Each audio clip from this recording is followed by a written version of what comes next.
All party ఎంపీల సమావేశానికి BJP దూరంగా ఉంది. ముందుగానే పార్టీ కార్యక్రమాలకు సంబంధించి షెడ్యూల్ ఫిక్స్ కావడంతో ఎంపీల సమావేశానికి బీజేపీ దూరంగా ఉన్నట్లు సమాచారం. సమావేశానికి హాజరు కావడం లేదని డిప్యూటీ సీఎం బట్టి విక్రమార్కకి కేంద్ర మంత్రి కిషన్ రెడ్డి రిప్లై ఇచ్చారు. ఆలస్యంగా సమాచారం అందిందని తెలిపారు. పార్టీ కార్యక్రమాల కారణంగా హాజరు కాలేకపోతున్నామని తెలిపారు. భవిష్యత్తులో ఇలాంటి సమావేశాలు నిర్వహిస్తే ముందుగానే తెలియజేయాలని కోరారు.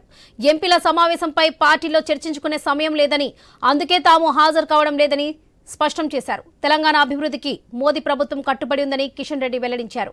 మరోవైపు బీఆర్ఎస్ ఎంపీలు కూడా ఈ సమావేశానికి దూరంగా ఉన్నట్టు సమాచారం.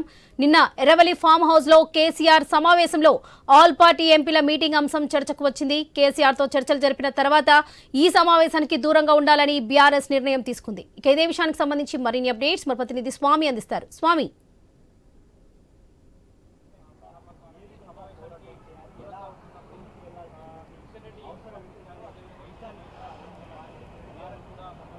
స్వామి, ఆల్ పార్టీ ఎంపీల సమావేశానికి బీజేపీ అండ్ బీఆర్ఎస్ కూడా దూరంగా ఉన్నట్లు సమాచారం. ప్రస్తుతం దీనికి సంబంధించిన డీటెయిల్స్ ఏంటి స్వామి?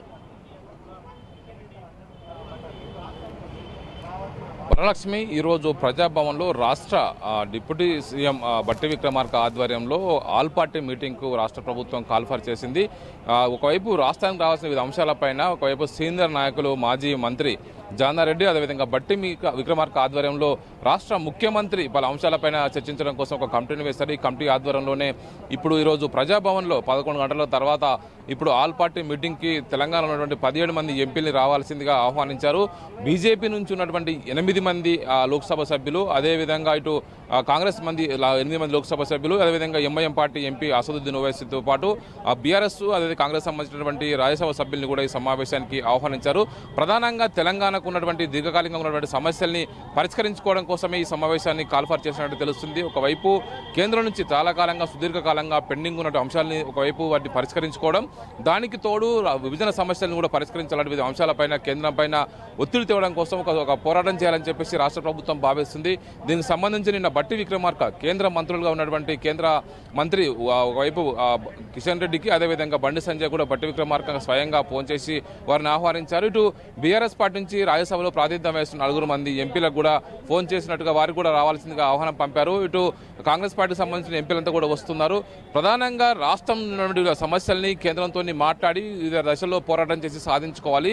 కేంద్రం ఒకవైపు బీజేపీతర ప్రభుత్వాలపైన పక్షపాతం చూపుతుందని చెప్పేసి పదే పదే కాంగ్రెస్ పార్టీ ప్రచారం చేస్తున్న నేపథ్యంలో, కాంగ్రెస్ పార్టీ ఆరోపణలు చేస్తున్న నేపథ్యంలో ఇప్పుడున్న పరిస్థితుల్లో రాష్ట్ర ఎంపీలంతా కూడా పార్టీలకు అతీతంగా తమిళనాడు తరహాలో ఒక్కతాటిపైకి వచ్చి రాష్ట్ర ప్రయోజనాల్ని కాపాడుకోవడం కోసం పోరాటం చేయాలని చెప్పేసి భావిస్తున్నారు. అందులో భాగంగానే ఈరోజు ఈ అంశాలని ఒకవైపు చాలా కాలంగా విభజన అంశాలన్నీ కూడా పెండింగ్లో ఉన్నాయి. అవి పూర్తిగా కేంద్రం చేయట్లేదు. రాష్ట్రానికి రావాల్సిన వివిధ ప్రాజెక్టుల విషయంలో కేంద్రం సరిగా స్పందించట్లేదు. ఇప్పటికే RRR విషయం కావచ్చు, మెట్రో విషయం కావచ్చు, ఒకవైపు మూసి సుందరీకరణ లాంటి కీలక ప్రాజెక్టుల విషయంలో ఇతర బీజేపీ పాలిత రాష్ట్రాలకు ఇస్తున్నటువంటి ప్రయారిటీ, వారికి కేటాయిస్తున్న నిధులు ఆ విధంగా తెలంగాణకు ఇవ్వట్లేదు అనేది కూడా ముఖ్యమంత్రి రేవంత్ రెడ్డి పదే పదే కేంద్ర ప్రభుత్వానిపైన టార్గెట్ చేసి క్వశ్చన్ చేస్తున్నారు. ఇలాంటి అంశాలన్నీ కూడా ఒక ఏకతాటిపై సంయుక్తంగా ఎంపీలందరూ కూడా ఒక్కతాటిపైకి వచ్చి పోరాటం చేస్తే కేంద్రం దిగివచ్చి మాకు అవకాశం కల్పిస్తుంది, ఖచ్చితంగా రాష్ట్ర అభివృద్ధికి సహకరిస్తుంది అనేది కూడా కాంగ్రెస్ ప్రభుత్వం ఒక ఆలోచనగా ఉంది. అందుకోసమే పార్టీలకు అతీతంగా మనం అందరం కలిసి ఒక్కతాటిపైకి వచ్చి పనిచేద్దామని చెప్పేసి పేర్కొంటూ అన్ని పార్టీల ఎంపీలందరూ కూడా ఈ సమావేశానికి బట్టి విక్రమార్క ఆహ్వానించారు. ప్రజాభవన్లో కాసేపట్లో సమావేశం ప్రారంభం కాబోతుంది. దీనికి సంబంధించి ఇప్పటికే బీజేపీ నుంచి రాష్ట్రంలో 8 మంది ఎంపీలు ప్రాతినిధ్యం వహిస్తున్నారు. ఒకవైపు నిన్న ఎమర్జెన్సీగా పిలవడంతో కూడా మేము ఈ సమావేశానికి హాజరు కాలేకపోతున్నామని చెప్పేసి బీజేపీ రాష్ట్ర అధ్యక్షులు కేంద్ర మంత్రి కిషన్ రెడ్డి ఇప్పటికే బట్టి విక్రమార్కకు ఒక నోట్ అయితే పంపించారు. మేము ముందస్తుగా ఏర్పాటు చేసుకున్న కార్యక్రమాల వల్ల ఒకవైపు ఈరోజు రాష్ట్రంలో కేంద్ర రైల్వే శాఖ మంత్రి అశ్విని వైష్ణవ్ ఒకవైపు పర్యటిస్తున్నారు. వివిధ అధికారిక కార్యక్రమాలు, మరోవైపు పార్టీలో అంతర్గతంగా మేము చర్చించుకోలేని కారణంగా ఈ కార్యక్రమానికి మేము హాజరు కాలేకపోతున్నామని చెప్పేసి బట్టి విక్రమార్కకు సమాచారం ఇచ్చారు. మరోవైపు ఇటు బీఆర్ఎస్ సంబంధించిన 9 మంది రాజ్యసభ సభ్యులు ఉన్నారు. ఒకవైపు వద్దిరాజు రవిచంద్ర, అదే విధంగా దామోదర్ రావు, పార్థసారథి రెడ్డి, ఇటు కేఆర్ సురేష్ రెడ్డి, వీళ్ళందరూ కూడా నిన్న ఎర్రవల్లిలో కేసీఆర్తో సమావేశం అయ్యారన్నట్టు తెలుస్తుంది. కేసీఆర్తో సమావేశం సందర్భంగా కాంగ్రెస్ పార్టీ ఎలాంటి ఎజెండాతో ముందుకు పిలుస్తుందో ఆ ఎజెండాలో మనం ట్రాప్లో మనం పడొద్దు. మనం తెలంగాణ ప్రయోజనాల కోసం మీరు రాజ్యసభలో మీరు పోరాటం చేయండి. మనకు లోక్సభలో ప్రాతినిధ్యం లేకపోవడం వల్ల ఇప్పటికే తెలంగాణ ప్రయోజనాలు నెరవేరట్లేదని చెప్పేసి కూడా కేసీఆర్ తన అభిప్రాయాలను ఎంపీలతో పంచుకున్నట్టుగా మనకు సమాచారం ఉంది. ప్రధానంగా ఈ సమావేశానికి బీఆర్ఎస్ పార్టీ సంబంధించిన 9 ఎంపీలు కూడా హాజరు కావట్లేదు. కేవలం కాంగ్రెస్ పార్టీకి సంబంధించిన ఎంపీలు, అదేవిధంగా వీలైతే ఎంఐఎం పార్టీకి సంబంధించినటువంటి ఎంపీ అసదుద్దీన్ ఓవైసీ వచ్చే అవకాశం మాత్రమే కనబడుతుంది. ఎమర్జెన్సీగా పెట్టిన మీటింగ్ కారణంగా మేము రాలేకపోతున్నామని చెప్పేసి ఇప్పటికే ఒకవైపు బీజేపీ ఒక ఎంపీలు అంటున్నారు. మరోవైపు నిన్న ఒకవైపు ఎంపీ అరవింద్ కుమార్ మాట్లాడుతూ ఆ కాంగ్రెస్ పార్టీ ఏదైనా అంశాలు ఉంటే, సమస్యలు ఉంటే కేంద్రానికి అడ్రస్ చేస్తూ ఒక లెటర్ రాయవచ్చు, మా నుంచి రిప్రజెంట్ చేయొచ్చు, కానీ కేంద్రం పైన పోరాటం చేయడం కోసం మమ్మల్ని రమ్మంటే మేము ఏ విధంగా వెళ్తామని చెప్పేసి కూడా ఆయన పరోక్షంగా వ్యాఖ్యానించినట్టుగా కూడా మీడియాకు సమాచారం అందింది. ఒకవైపు మా ప్రభుత్వం మీద మేము ఏ విధంగా పోరాటం చేస్తాం, ఏదైనా విషయాలు కలిసి వస్తే కలిసి వెళ్ళి కేంద్రాన్ని విజ్ఞప్తి చేసి మనం అడుగుదాము, మనకు రావాల్సిన విషయాల్ని కోరుదామని చెప్పేసి అని అన్నట్టుగా తెలుస్తుంది.